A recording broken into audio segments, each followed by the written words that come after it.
মুহাম্মদুর রাসূলুল্লাহ সাল্লাল্লাহু আলাইহি ওয়াসাল্লাম আল্লাহ তাআলার সবচেয়ে প্রিয় পয়গম্বর, সবচেয়ে বড় মুহাম্মদের পয়গম্বর। আল্লাহ তাআলা প্রিয় হাবিব বলে সম্বোধন করেছেন, তাকে সবচেয়ে প্রিয় করে আল্লাহ তাআলা কবুল করেছেন। আর প্রিয়জনের সাথে প্রিয়জনের সাক্ষাৎ সব সময় রাতের বেলায় হয়। এজন্য আল্লাহ তাআলা রাতের বেলা মুহাম্মদ রাসূলুল্লাহ সাল্লাল্লাহু আলাইহি ওয়াসাল্লামের মেরাজকে সংগঠিত করেছে। আল্লাহ সুবহানাল্লাহ। এই মেরাজ সংগঠিত হবে কখন হবে? 10ম হিজরিতে।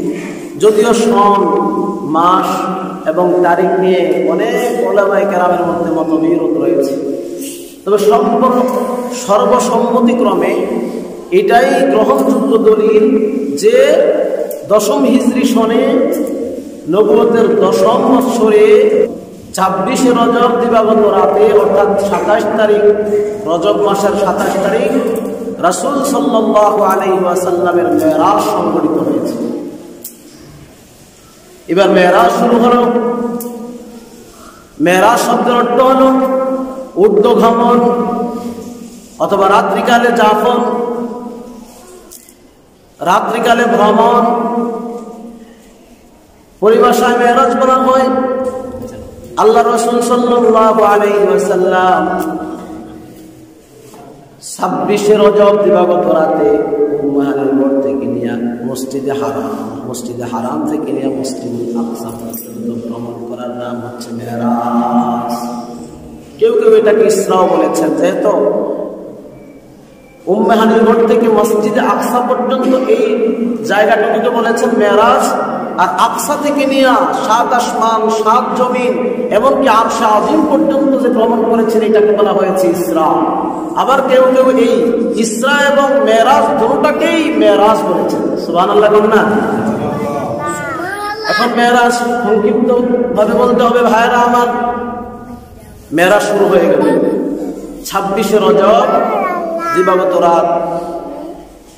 উম্মে হানি রাসূল সাল্লাল্লাহু আলাইহি ওয়াসাল্লামের চাচাতো বোন এর ঘরে শায়িত ছিলেন। ওনার ঘরে শায়িত থাকার অনেকগুলো কারণ আছে, আর বলার মতো আজকে সুযোগ নাই। তো ওখানে শায়িত ছিলেন। শায়িত অবস্থায় যখন মুহাম্মদুর রাসূলুল্লাহ সাল্লাল্লাহু আলাইহি ওয়াসাল্লাম একটু তন্দ্রাচ্ছন্ন ছিলেন, চোখে ঘুম ছিল আর মনে খুব ব্যথা। হায়রে, আপনজনেরা সবাই চলে গেছে, এখন আর সাথীবর্গ, আপন বলতে ভালোবাসার মতো তেমন কেউ নাই। মনে বড় ব্যথা নিয়া উম্মে হানির ঘরে রাসূল সাল্লাল্লাহু আলাইহি ওয়াসাল্লাম শায়িত ছিলেন। এমন অবস্থায় আল্লাহ তাআলা সান্ত্বনা দেওয়ার জন্য মেরাজ সংগঠিত করবেন। প্রথমে হযরত জিবরাইল এবং হযরত মিকাইল আলাইহিস সালাতু ওয়াস সালামকে আল্লাহ তাআলা পাঠিয়ে দিলেন উম্মে হানির ঘরে। উম্মে হানির ঘরে আসার পরে মুহাম্মদুর রাসূলুল্লাহ সাল্লাল্লাহু আলাইহি ওয়াসাল্লামকে জাগালেন। জাগানোর পরে মুহাম্মদ সাল্লাল্লাহু আলাইহি ওয়াসাল্লাম কিছু বুঝতেছে না। কয়, আমরা দুজন ফেরেশতা এসেছি, আমার নাম অমুক, আমার নাম অমুক, চলেন, আল্লাহ তাআলা আমাদেরকে পাঠিয়েছেন, আল্লাহর সাথে আপনি মেরাজে যাবেন। সুবহানাল্লাহ বলেন না। বুঝতেছে না, কিন্তু আল্লাহ যেহেতু পাঠাইছে মেরাজ, তো আল্লাহ পাঠাইলে তো আল্লাহ তাকে সারা দিতে তিনি সব সময় প্রস্তুত, ঠিক না বেটি? এবার তিনি যাত্রা শুরু করলেন। প্রথমে জিবরাইল সহ তার সাথীবর্গ যে ফেরেশতা ছিল তাদের সাথে মুহাম্মদুর রাসূলুল্লাহ সাল্লাল্লাহু আলাইহি ওয়াসাল্লাম চলে গেলেন।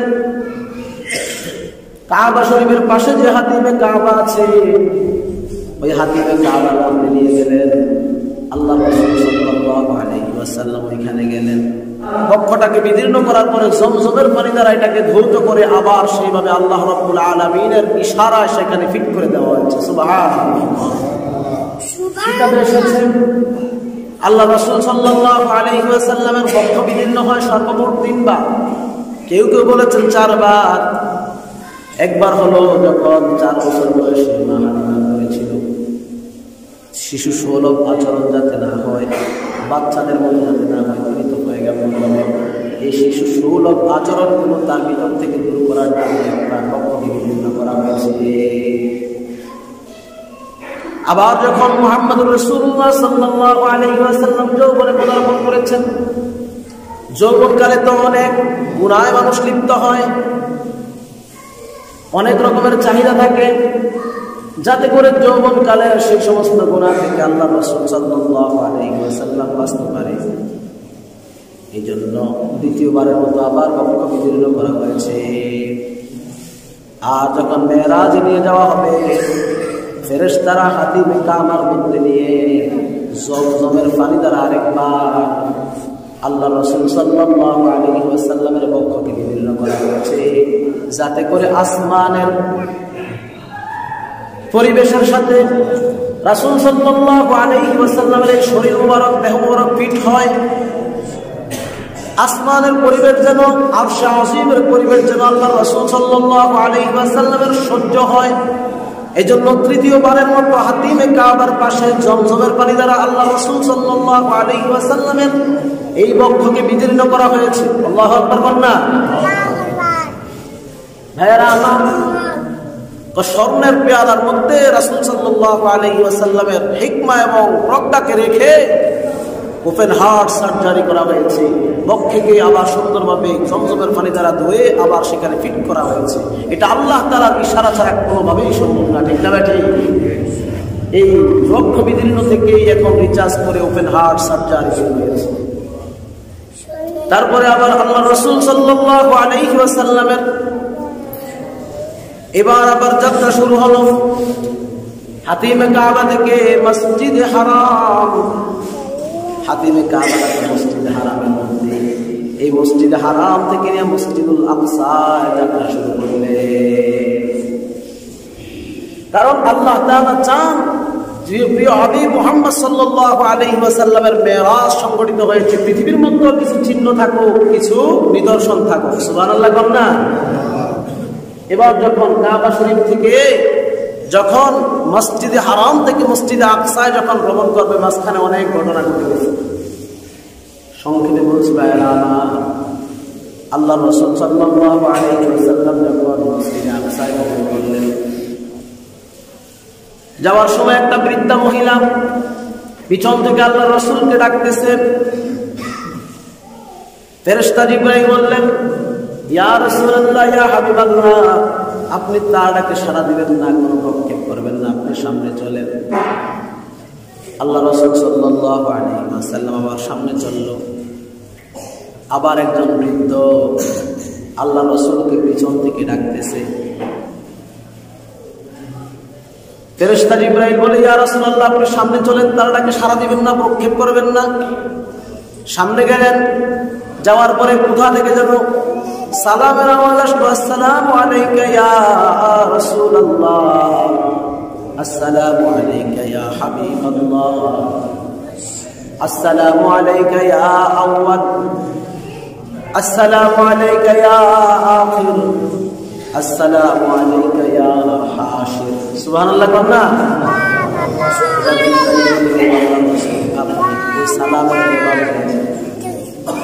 এবার আল্লাহ রাসূল সাল্লাল্লাহু আলাইহি ওয়াসাল্লাম সালামের জবাব দিলেন।